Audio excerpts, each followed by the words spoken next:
I'll kick us off. Thanks everybody for taking time out of your day to join us today. My name is Ryan Monaghan. I have the pleasure of leading our Insights and Strategy team here at SKU Ninja White Spider. And I am joined by an esteemed panel of experts from around the industry with very, very different, diverse backgrounds and viewpoints that are all going to help us contribute to this discussion around Walmart's omni-channel strategy. So Mark, why don't you start us off by introducing yourself, and then we'll get into some of the questions. Sure thing. My name is Mark Fields. I'm the Vice President of Shopper Marketing and E-commerce for the Sun-Made Growers of California organization. I joined that team about 2 years ago now, and our focus is really on accelerating ultimately our conversations with shoppers along that path to purchase, and ultimately creating more meaningful connections and ultimately conversion touch points throughout that engagement process. Great, thank you. Roy? Yeah, hi everybody. Roy Woodhouse, North America lead for Nielsen Brand Bank. We are the digital product content arm of Nielsen IQ, a connected content partner of Walmart's, their preferred provider of CPG private brand content, and we work with a large number of CPG manufacturers across a wide variety of retail and distribution points in North America. Thank you, sir. And Eric? Yeah, Eric Howerton here, founder, chief growth officer with SKU Ninja White Spider. Excellent. So again, the topic of today's conversation is about Walmart's shift in strategy from brick and mortar to omni-channel. And again, the experts in the industry here joining us today. So the first question I'll serve up is how has the conversation with Walmart changed with their changing strategy? Is it being incorporated into line reviews and JBPs? Are they setting new targets for growth and penetration specific to the e-com landscape? And has that changed the way the conversation has gone and the way that you do business? Absolutely. I'd say that one of the benefits of embracing this type of a model is you've seen some of the historic silos become a little less present, which is nice. And I think you are really seeing Walmart embrace the concept of meeting the shopper on that path to purchase. One of the things that we've been really pleased to see as it relates to our line reviews especially is that we're contemplating the elements of digital activation at inception. So it's not just about the product that's going onto the shelf, but it's really understanding how that product will be pulled off, how we'll be using both search and content to raise awareness, but ultimately how digital activation as a complement really, again, does meet that shopper, introduce the product or remind them to put it back in the cart. So it's really become, I think, a more cohesive discussion than ever before. And gone are the days, at least for our businesses, where we're talking about, well, what does online look like and how is that different from in store? Rather, it's what does the Walmart strategy for this item look like?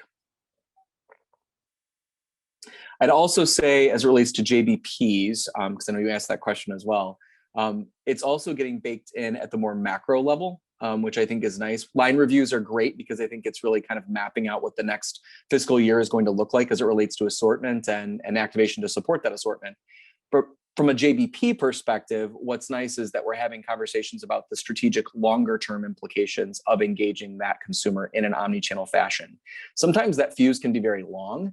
And so from our perspective, we're really looking at how you use this medium, especially within the digital side, to inform in-store activation in a way that starts developing relationships with consumers, maybe even before they come into a category, which is especially important for us as we just purchased the Plum Organics baby food business. We know that there are parents that are contemplating feeding children with actual baby food that are still buying formula. So it's really kind of looking at the future state of the category, and that's best done through a JBP model. Excellent. That's great perspective. Thank you.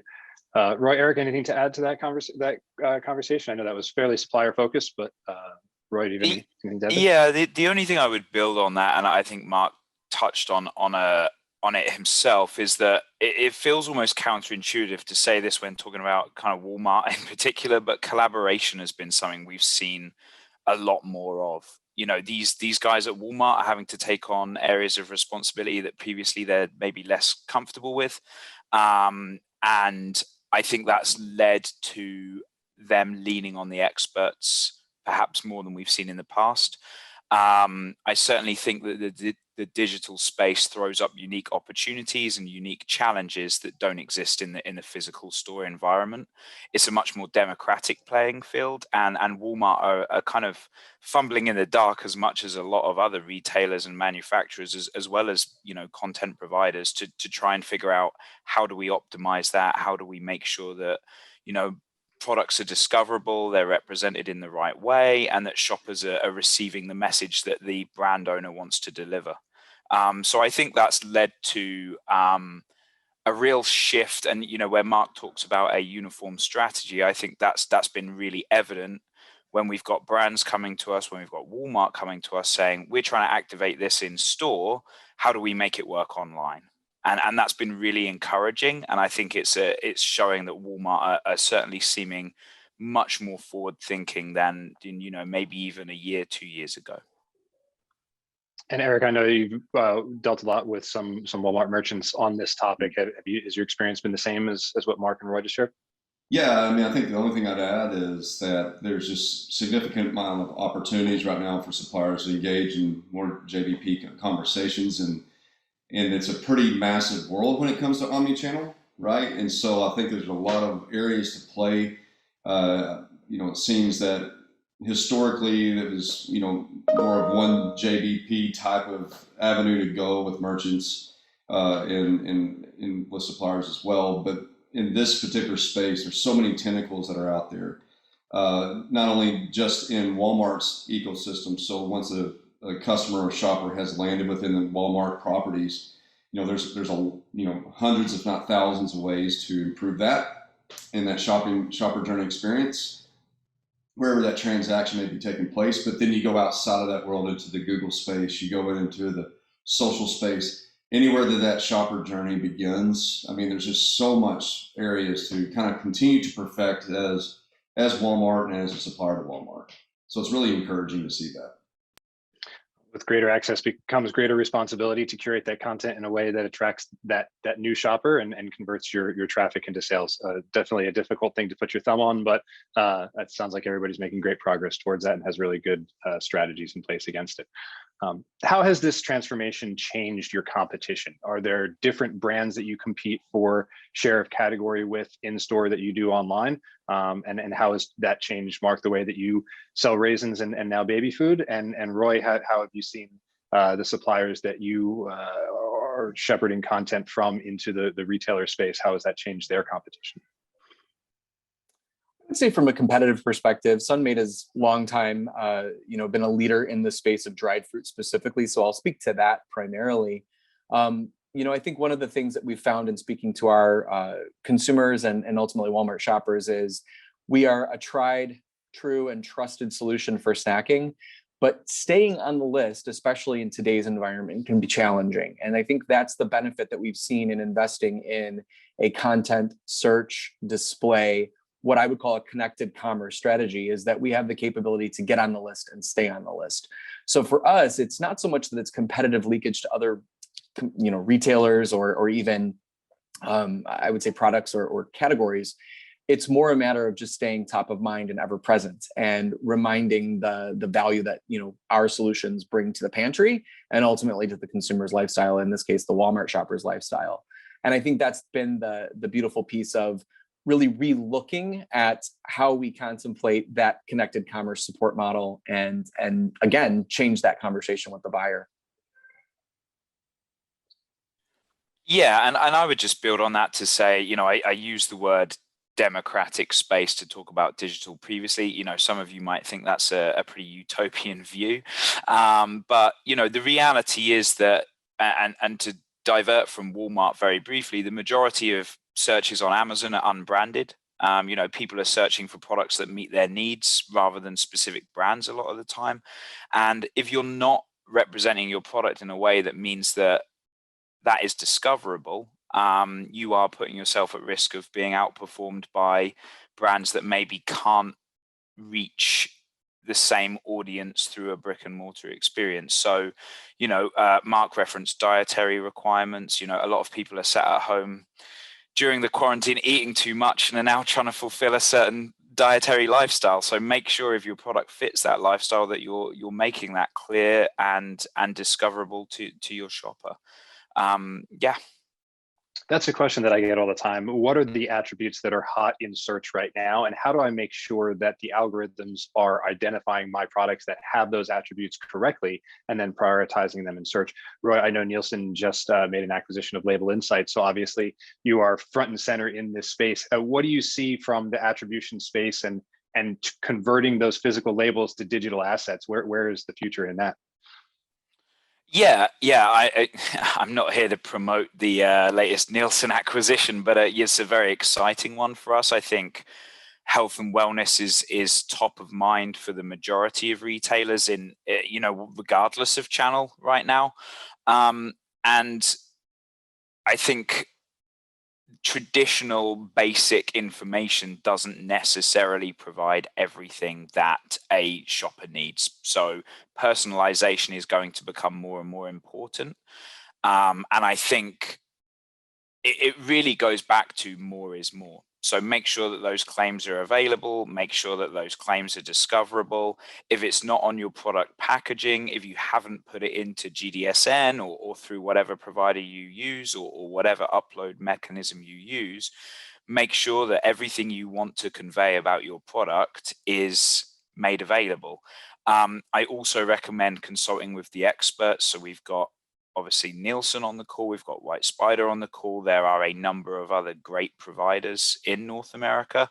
Make sure that you're consulting with them on, okay, I've got all this great information. How do I structure that? How do I make sure it talks to Walmart's API? How do I make sure it's presented in the right way? The biggest trap I see people fall into is dumping all of that great data into one area that's not getting picked up in a search algorithm, it's not getting well represented on the PDP, and your product's still at the bottom of the queue. So there are great organizations out there that can help with this kind of stuff. I recommend having at least a conversation with them. Agreed. That ecosystem of partners and experts in the specific spaces is growing, and I'm sure Mark can attest to it, that it's not easy for traditional brick and mortar suppliers or even the most advanced e-com suppliers to do everything under their own roof. So that's what we're here for, and that's great perspective. Thank you. Excellent. So how has this changed the way that you're structuring your organizations? Mark, are you considering e-com experience when hiring for open positions? Is that something that you yourself are continuously improving in terms of your digital acumen? And then Roy, how is your organization changing? And Eric, I can attest to how SKU Ninja is adapting to the constant changes, but would love to hear your perspective as well. Absolutely. I'd say that it's become a very clear focus for us that we have an understanding in both our incoming talent, but also our legacy talent, to educate around the importance of a focus on digital tools, digital activation strategies, and really how that coalesces with your more traditional brick and mortar environment. I think this concept of connected commerce or omni-channel commerce is something that really we can't take for granted. And I think the pandemic really did bring that to light very quickly, is that those who had not invested here, whether it was in an understanding of the environment or even the talent and resources to invest there, really kind of got caught off guard. And I think they leaked a lot of potential benefit in terms of some of that surge volume, which ended up helping in terms of household penetration opportunity, but it's also changed the behavior of our shoppers today. We have folks who would have never been digitally minded now investing in home delivery tools just because it became more convenient. First, it was a fear-based decision and behavior change. And now they're looking at it and they're saying, I don't have to spend this much time in a store. This is great. I can garden again. And I'm going to have that dropped off at the front door. I think it's an understanding now as we're bringing talent in, but also developing our existing talent, that it really enables us to be a little bit more ready to be problem solvers for all of our partners, and really understanding how their structures can best be optimized to maximize every single trip type. Because with those behavior changes, obviously become market basket changes and trip type changes. And again, it's really an opportunity for us to come to the table as thought leaders, and thought leaders beyond our brand alone and our products, because that's expected, that's table stakes, but it's really that go-to-market strategy that we're really investing in. And even the way that we're structuring our teams, I spent a disproportionate amount of my time this afternoon talking about some restructuring in that vein, but it's really making sure that we have teams working complementarily to activate from the launch of a product all the way through to the retargeting around the initial launch campaign.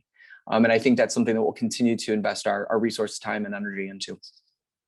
You used a couple of traditional brick and mortar phrases such as trip types and market basket and go-to-market strategy that now have a completely different meaning and have a different application in the digital space. I think with our customers all the time, I'm trying to take concepts that they're familiar with, like off-shelf promotion and go-to-market strategy, and relate them to the digital space and what that looks like in a new environment. A different way of thinking for sure, but I think the best suppliers will grasp that very quickly and realize that there is applications on both sides of traditional topics. Yeah, so I think to build on that from a Nielsen IQ perspective, I'm pretty lucky in that, as Nielsen's digital lead for North America, my team has always been structured digital first. So what it has meant is I've had more investment and can grow my team, so I'm delighted about that. But speaking more broadly, I think what has been quite exciting and interesting is, Nielsen IQ's traditional stock in trade, other than reporting on, performance, is helping to shape strategy and what is the right new product development, what is the right customer engagement strategy, how do I make my new innovation work. And even kind of 3 years ago, the brand bank and digital arm of Nielsen was this kind of awkward thing on the side that no one really understood and everyone was a little bit afraid of. But we've become more and more embedded in the core organization. We've seen the focus on digital, and Mark might need to keep me honest here, but certainly our broad experiences, we've seen the focus on digital happen much earlier in a product development cycle.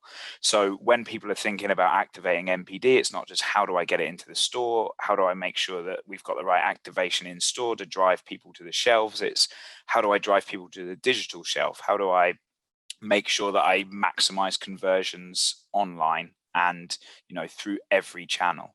So that's been really exciting and a trend that we've seen hugely accelerate as a result of the pandemic as well. As an insights manager, I am acutely aware of how much data is needed to support every pillar of what you just talked about. And just having that information, I know visibility will increase as time goes on, but having organizations like Nielsen at the forefront of just measuring the digital sales traffic conversion landscape is the first step in understanding, am I doing well or poorly, and then to diagnose those trends to do more of the good and change course on what's not working so well. Eric, care to touch on how what we're doing here at SKU Ninja White Spider is helping suppliers adapt to this landscape as well? Yeah, I think that we have some good fortune from our organization standpoint in the fact that we've grown up in the omni-channel space, right? I mean, it's kind of where we're birthed and where we've been maturing as we go along. And so we learned a long time ago, one of our top level keyword values within an organization is adaptability. And I think that that's absolutely critical. It's allowed us to continue to navigate, the omni-channel space, because it's really not necessarily about, painting a theoretical picture across the board that's going to solve the omni-channel problem. Because we have attempted to do that in the beginning, where you can see down the road that, okay, we need this position for this specific purpose because it's going to fit the puzzle piece of omnichannel. But the challenge has been, at least in our business, is where is the market and the clientele at with their journey in building that up. And so it's really, and not only that, but also Walmart, right? The retailers. Oh, and then not only that, but the shoppers, right? And so there's a lot of just pieces that are coming into within our space and omnichannel that we have to be willing to be able to not only see the future, but also stay in the current situation and the reality and make decisions based upon that. And what I've discovered is that if omnichannel is a huge onion, all we're doing is pulling back just layers of this onion and exposing the parts as needed to build the building blocks to it. So I would just encourage anybody that's really trying to solve this particular space is just remain adaptable. And I think that personally, from my experience, the team player, our team on our company, it's not as much about knowing exactly what to do or having specific talents and traits. It has a lot to do with attitude and perspective and vision that those individuals have, because there is nothing more challenging in the world as a human than change. And if you have the ability to change, you will succeed within the omnichannel space. Great perspective. Thank you. Let's shift it back to dollars and cents here for a minute. With the growth of the e-commerce platform, a lot of segments of business and companies have experienced incredible growth. With that growth comes a need to reinvest and change the way that you divvy up investment across different areas of your business. So Mark, from your perspective, and Roy, from your customer's perspective, what is the area that you've most invested in, and how has that changed the way that you plan and divvy out that those investment dollars? I would say from our perspective, what we've been looking at is how can we make our dollars work harder for us, not just in this space, but also how these dollars positively influence the more above the line, or what I would call top of the funnel activities. So if you look at the discipline of shopper media, and I'll use that as a broader based terminology for everything from your content all the way through to display and performance search, it's really understanding how those dollars can work to benefit even some of those above the line activities. We've been looking at really being, to use your terminology, Eric, adaptability. How are we looking at budgets and reflowing them? So if we had planned for above the line activity and we found that it wasn't as wasn't as strong in performance, we've reallocated that towards those tactics that are a little bit more efficient. And I think especially in the realm of conversion, you see a little bit more of that immediate payback. What we've also been trying to do more of to justify where we're investing and how much we're investing is integrating that data into the MMA process, or the marketing mix analysis process, which I think is incredibly important, because yes, while it's always great to see cases and dollars moved and performance and ROAS always trending up, ultimately it's how does that also influence kind of your national brand activity, right? Or even the total channel.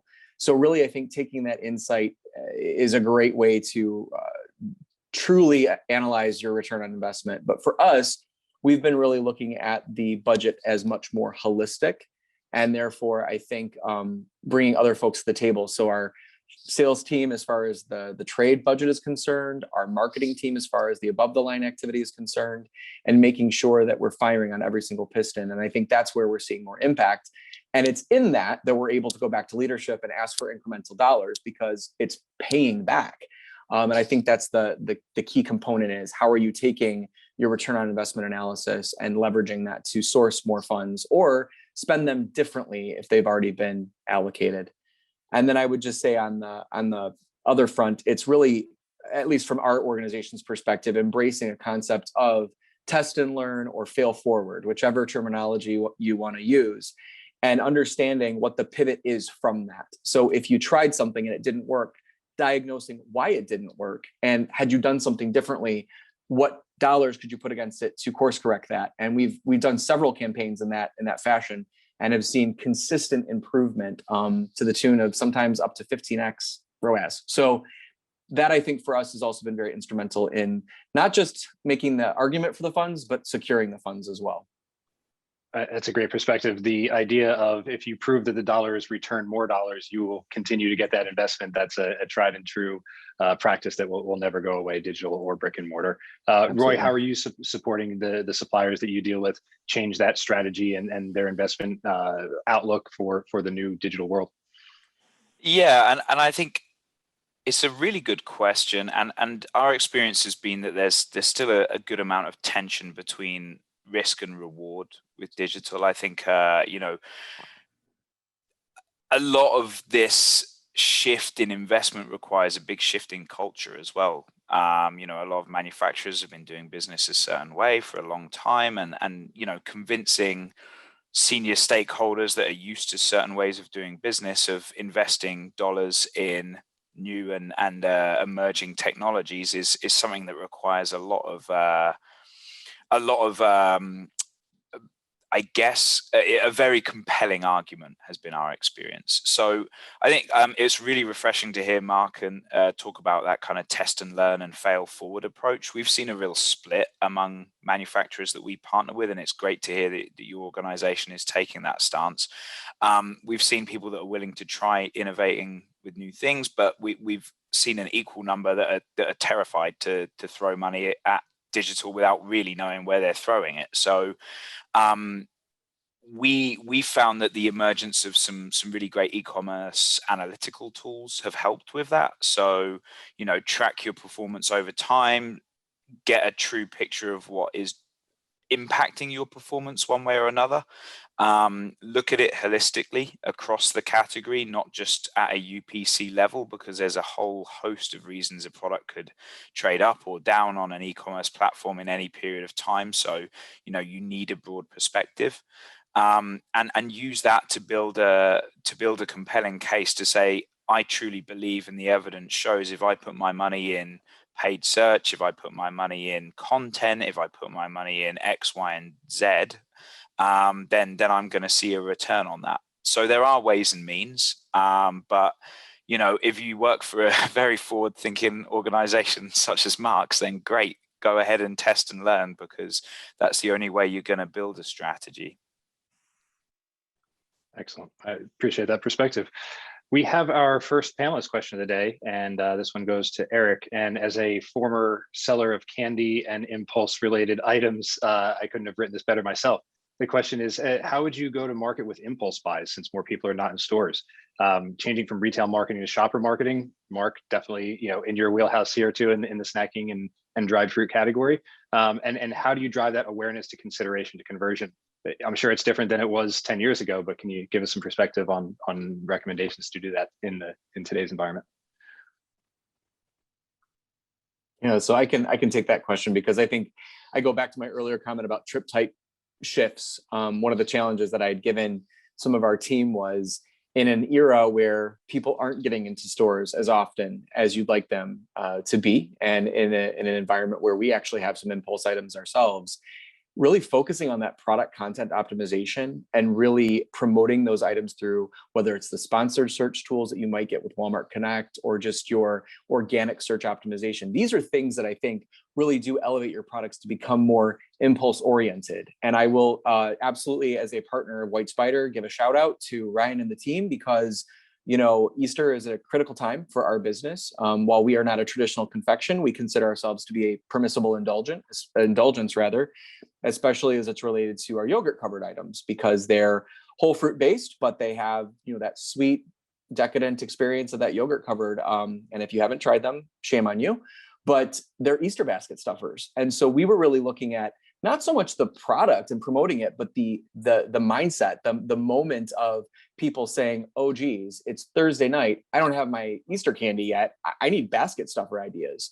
So our team worked very closely with Ryan and his to really identify how we can optimize our discoverability so that we were a more impulse oriented item. And I will tell you, the payback on that work was invaluable, because we learned a lot about that seasonal moment at a time where it was incremental to just the normal seasonal lift. But even the seasonal lift we might not have had under more quote unquote normal pre-pandemic circumstances. So I think that we can't put enough emphasis on the importance of being discoverable and really crafting it around lifestyle needs, because that's when people are most subject to being responsive to impulse moments. It's when you've got that craving, or it's the oh geez moment when you've forgotten and then you realize. So that's the beauty of that sponsored search. That's the beauty of that product content optimization. And also just the discipline of being iterative with your search practice is you're more discoverable and therefore more likely to be impulse oriented.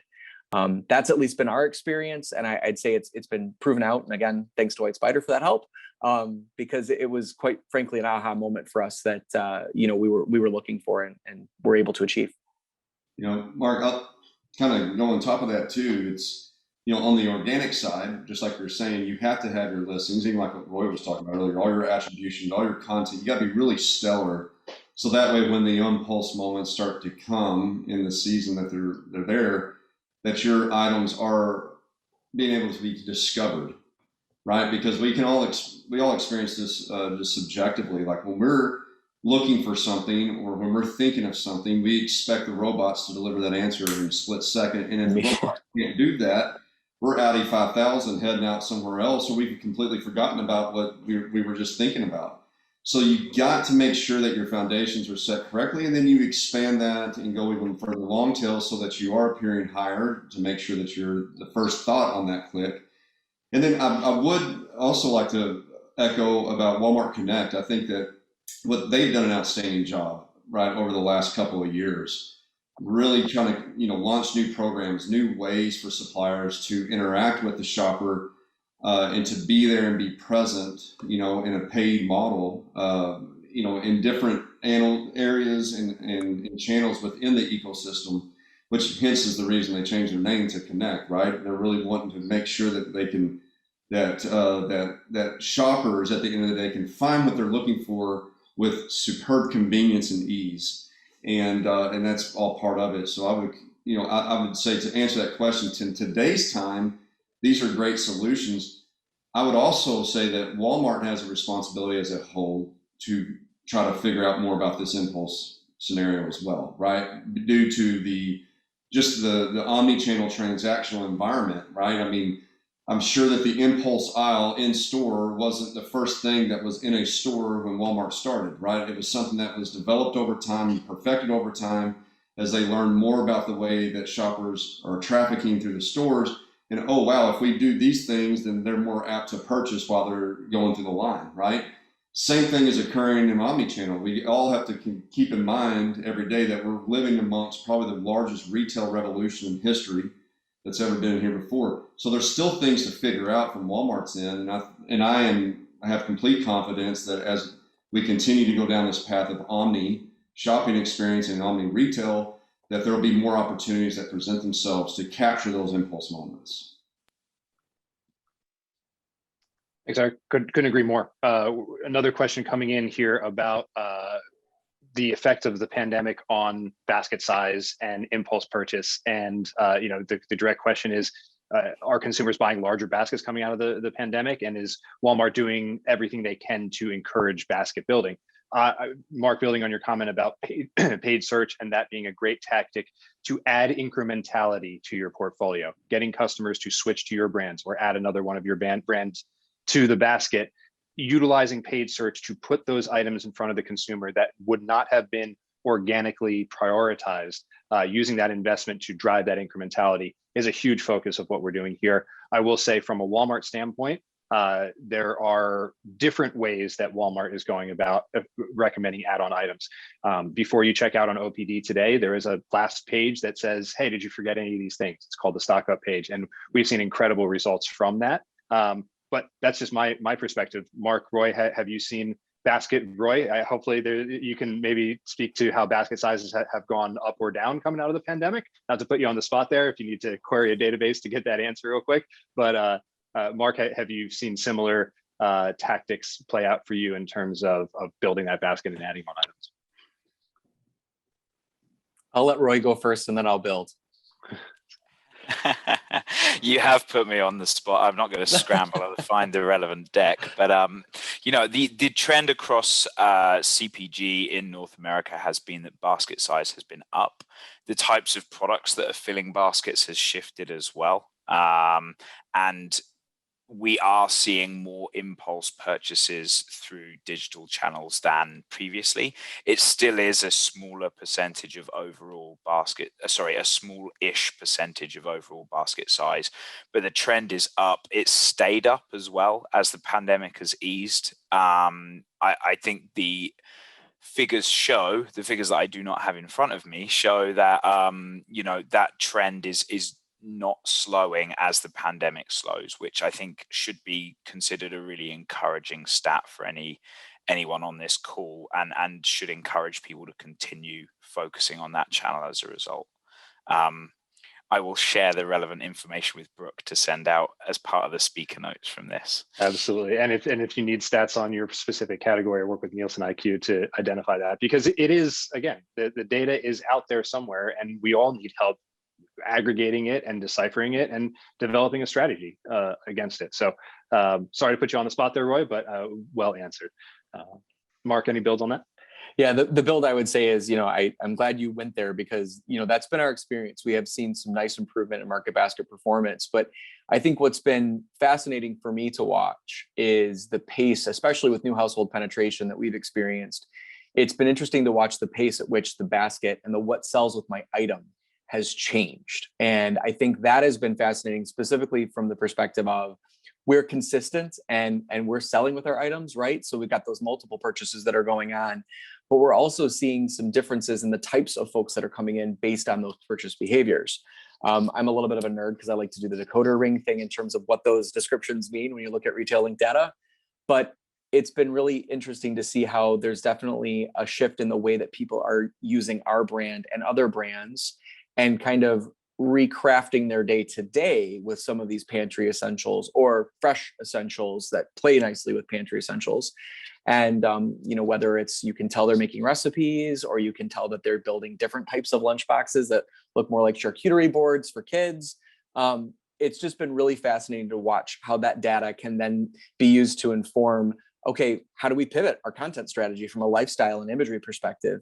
How do we look at new seasons that can be tapped into, new moments of impulse we didn't think about, quite frankly? So it's really leveraging that type of insight to kind of take us where we go next, and even identifying partners that we would have never thought about, but then are kind of like of course, those two things do go well together. Absolutely. We here at Ski Ninja have our finger on the pulse of search. And as the pandemic shifted daily lives, we saw different terms surge to the top, different terms convert at incredible high rates.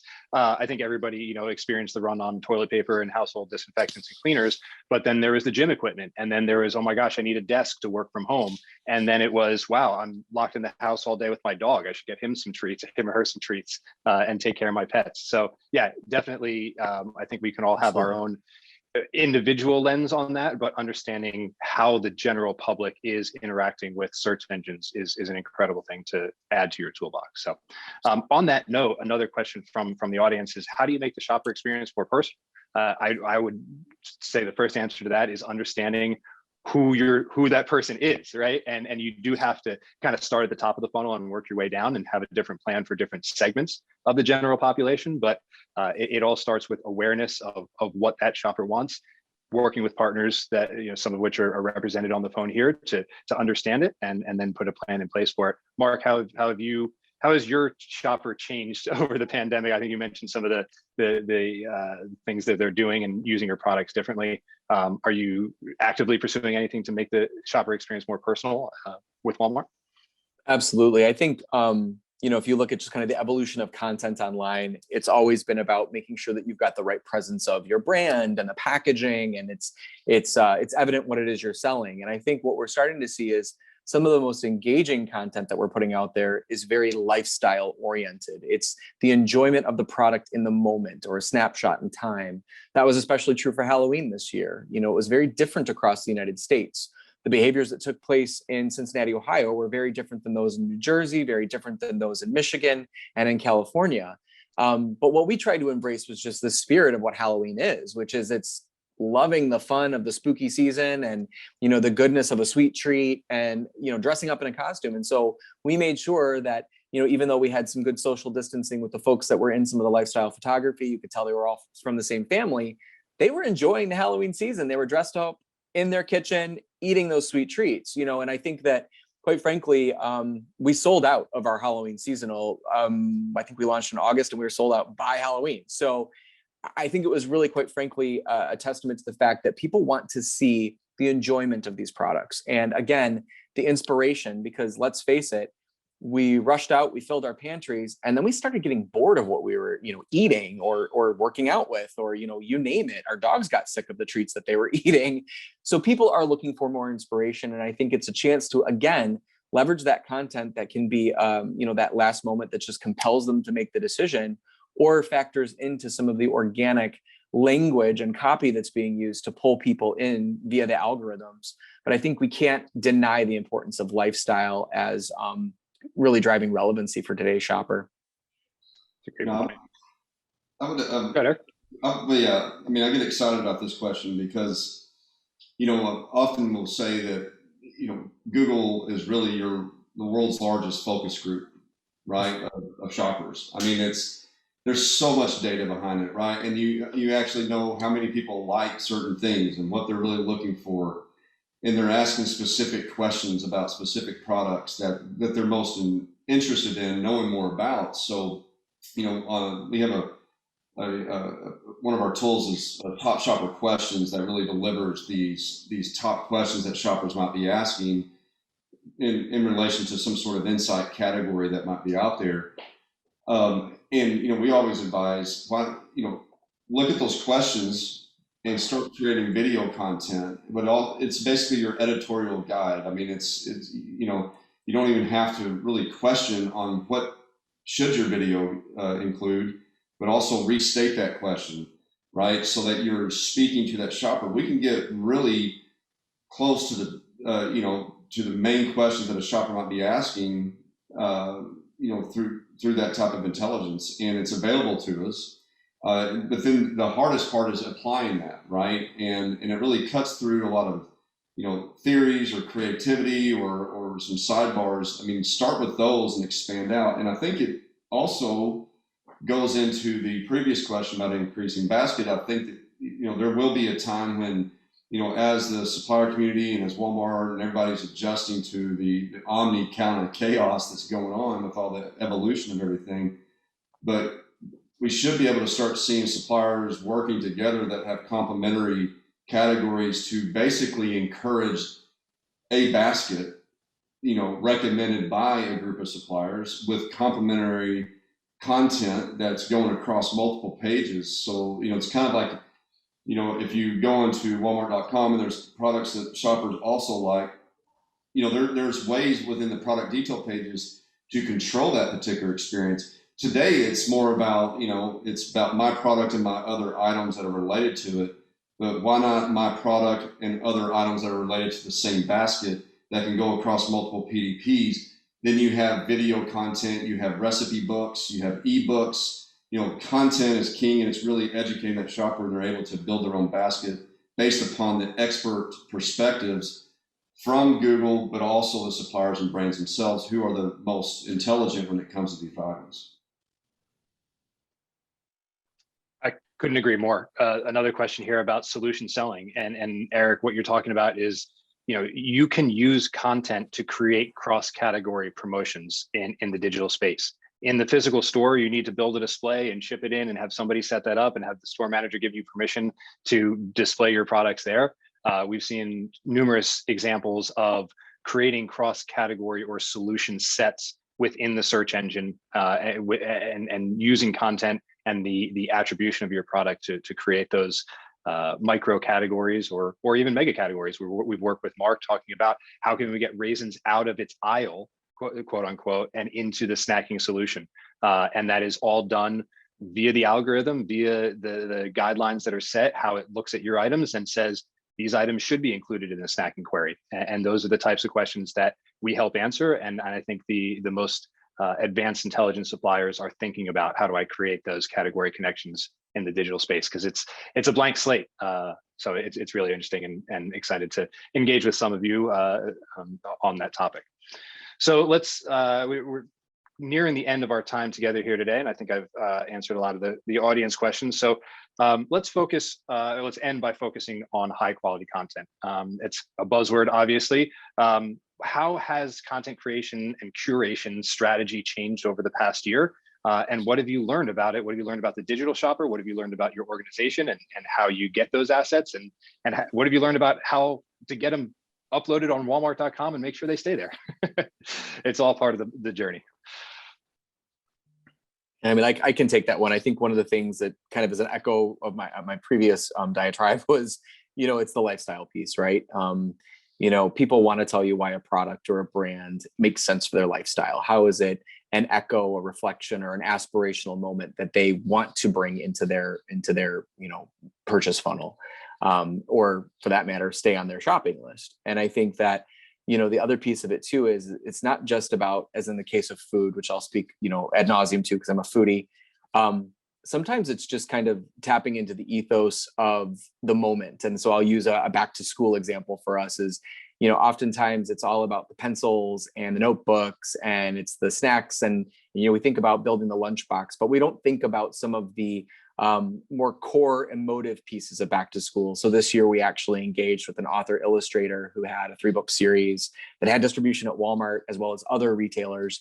And we created a content campaign where we used the main character from that story, an imaginary child, to really help people see and envision and imagine, which is a part of our brand campaign, Imagine That, a new way to snack for back to school. And it was a way for us to introduce moms and dads everywhere to, and even teachers for that matter, to the array of solutions that our line of dried fruit snacks, both in D95 and D92, brought to the table for their children. It was also a great platform for us to introduce a very creative, new, imaginative product launch that was also a way to get into the consideration set and to incite some trials. So for us, we took a step back and we actually looked at a partner who could be a voice for us. And I think the fact that it was an imaginary partner was very clever because it was the main character from this book. But I would say that it was, developing creative that stretched our normal brand out of its comfort zone. So you can imagine the fun conversations I was having with the brand management team. But it was also, I think, having that conversation with the Walmart Media Group at the time, as they were called, the Walmart Media Group, to understand what would our digital display campaign look like. And then ultimately, in partnership with White Spider, how would our content come to life? And, how could we integrate some of that look and feel into our everyday PDPs and make sure that we were tapping into, the ethos of the feeling that we wanted to inspire beyond just the product and the flavor appeal. So I think that's a big challenge, is how can we get a little bit more creative with just, beyond showcasing the product, what is it that we want people to feel, and how do we tell a story digitally? And then again, how do you leverage that approach in copy to just make sure that your PDP is enriched in a way that is discoverable? Because ultimately that's how we can make sure that the algorithms are working on our behalf when we've got audience that we're not meeting with that 1P data. That's awesome, Mark. At White Spider, we often talk about the humans and the robots, and you can't sell products without appealing to both. And sometimes it's honestly, it's easier to deal with the robots because they're a little bit more predictable. But I appreciate your perspective on how you appeal to the human shopper and think about creativity and bringing that personal touch to your content that is going to be distributed, via the world's largest retailer's website. So that's a great perspective. Thank you. Right? I think the only thing I'd build on that, and I think there's a really good insight, is that a lot of people don't necessarily know what is the right strategy to convey the message I want to. And I think the key word which has come up time and again in this discussion is collaboration. So, most of you on the call will know that Walmart are publishing style guides at the moment by category. Some people may get the impression that's a kind of diktat and it's something that has to be followed and what have you. I think our experience has been different. We've been helping Walmart with the creation of those, and we've been working with brands and manufacturers to help inform the creation of those. And they're really designed for, if you're a manufacturer who is starting on your digital journey and you don't know what you should be doing, this is what Walmart consider best practice. I don't think you should look at that and say, oh, I've got to go and create all this extra stuff just to keep Walmart happy. And what about all my other retailers and my other digital channels? I think you should use it as okay, this is what Walmart considers good. I can meet X% of it. Let's worry about getting the foundational basics right and make sure I've got an image. Don't forget about the attribution. Make sure people can find my product, and then build it from there as you develop that strategy, and make sure that you're working with Walmart on that as well, because especially over the last 6 months, it's really been apparent that they are open to doing that, and if you can come to them through the right channels, then they'll help inform that strategy as much as possible.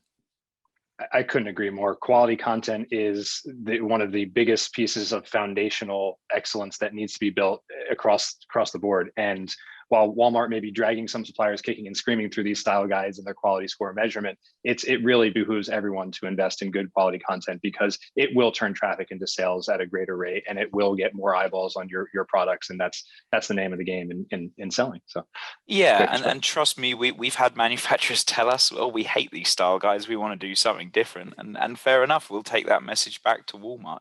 So right. Message being, don't be afraid. Yeah, every item needs 6 images, but at the same time, having an instruction manual attached to your child's car seat is very important, where it doesn't really play to raisins, let's say. So very, very helpful, although a painful process, I'm sure, both for the retailer and the manufacturers to define exactly what that content is by category, and then to make sure everybody comes to the table to deliver it. So Eric, I know you love content more than anything in the world. Anything to close us out on this topic? Well, yeah, appreciate that, Ryan. I do love other things more than content. Just letting you know, but I do love content a lot. It's I think that when we say high quality content, I remember back a few years ago when Walmart came out with invest in high quality, accurate, complete content, right? And the big issue that everyone had was, what does it mean by high quality, right? And that became a question that was a little bit troubling for Walmart to really even define. But when we're thinking about it, the high quality has many different meanings, right? I mean, it really does. And I think that as shoppers evolve, and as technology evolves and the way people consume content, that meaning changes with the times. I think it'll be different today than it will be 2 years from now, depending on what different technologies can be available to the shopper to consume the content. But for today, I mean, I would say that one of the pieces of high quality is definitely related to, does it, like Roy was talking about, does it have all the attribution, the specifications, all those basic fundamental pieces in it? That is a high quality piece of content. And high quality also means very accurate and thorough and complete, right? And so, but then you step out with that a little bit further, kind of what Mark was talking about on the emotional side, right? Being able to demonstrate through imagery and speaking to the shopper directly through those types of things that are demonstrating the quality of the product, the representation of the quality of lifestyle that I'll be gaining by purchasing and consuming or using the product, and living that lifestyle, that picture that I as a human am able to paint by seeing these images. But I would also say that part of high quality too is quantity. There's a quantitative piece to that, and then there's a frequency, and then there's an update to it. So high quality, from my perspective, in a lot of ways, comes from that frequency and that quantity piece. The thing about it is that all shoppers and all of us on the webinar today have the same experience. We can go and I can get an answer to about any question that I have immediately, 24/7, anywhere that I want. I'm not even detached from the ability to have the access to the world's largest library in the world. And so I am able to consume content at a very rapid pace. But when I do find that environment or that area that is answering the questions that I'm asking and that I'm looking for, it's very well organized. It's put together. Somebody else has done the research and the organization for me, and is making my life easier to consume that piece of content, right? But yet it's very thorough, and it actually teaches me and shows me more beyond my question. That to me is very high quality. And so you're talking about, there may be standardizations of, you need 140 words for a description or whatever it might be.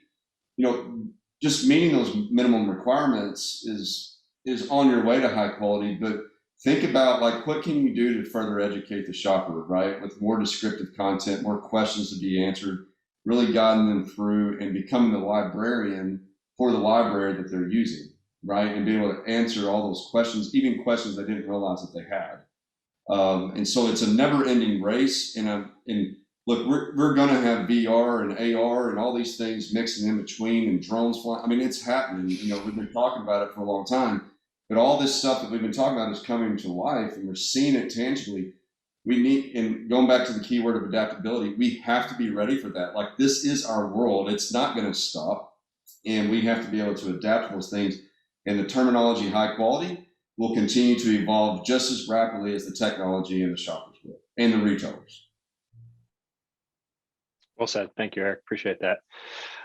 Well, it looks like we've reached the end of our time together today. So first and foremost, I want to thank Eric, Mark, and Roy for taking time out of their busy schedules to join us. I think what I'll take away from this is a few things. One, you need to understand what's currently driving and dragging your e-com business, and put strategies in place to boost what's helping and fix what's hurting.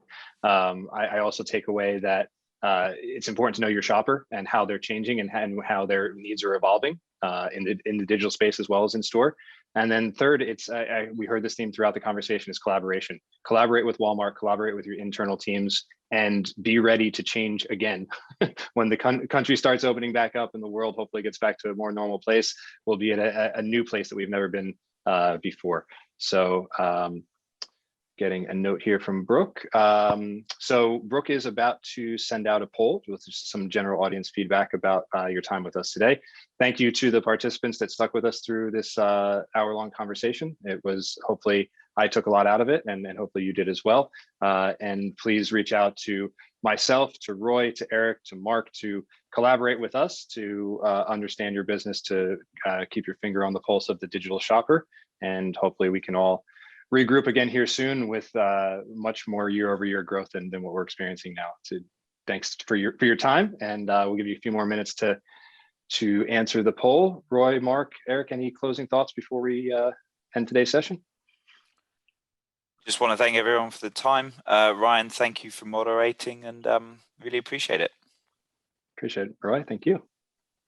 Yeah, I'd echo that. Thank you for the opportunity to kind of share what we've been experiencing. And I think the benefit of the world we're living in, and I think Eric, you did a great job articulating that, is that it's an opportunity to get creative and really explore. I think we take kind of that intellectual curiosity out of it, but we've got all these great new tools, and using them to engage shoppers and even customers to better drive our businesses is really exciting. So thanks for having the opportunity to chat through that with you. Yeah, I like that, Mark, and it's kind of just made me think. In order to do very well in this industry that we're in retail today, it's no longer. I mean, the glass can't be half empty; it has to be overflowing, right? And there are so many overflowing opportunities going on. I mean, even just speaking about our company, Scoot Ninja. I mean, we're a very niche company in a really big world, but we're playing a significant part, just like some brand bank is. Just like Sunmade is, everybody's playing, in an excellent space. So you don't have to be everything. You should be really good at specific things, and that's going to be encouraging. And that all those pieces make up the full pie. And on the opportunities, Walmart is looking for those experts, for suppliers to be experts at specific things that can carry a lot of weight. So it's really actually very great opportunistic times. So I hope that everybody keeps that perspective and wakes up with that and breathes and drinks a lot of water and gets at it, because these are good times. Amen. Thank you, Eric. Appreciate that. And again, thanks to everybody in the audience, getting some really positive feedback here in the chat. So we will continue to do these roundtable sessions, and excited to have you all tune into the next one. So thank you very much, and have a wonderful end to your day.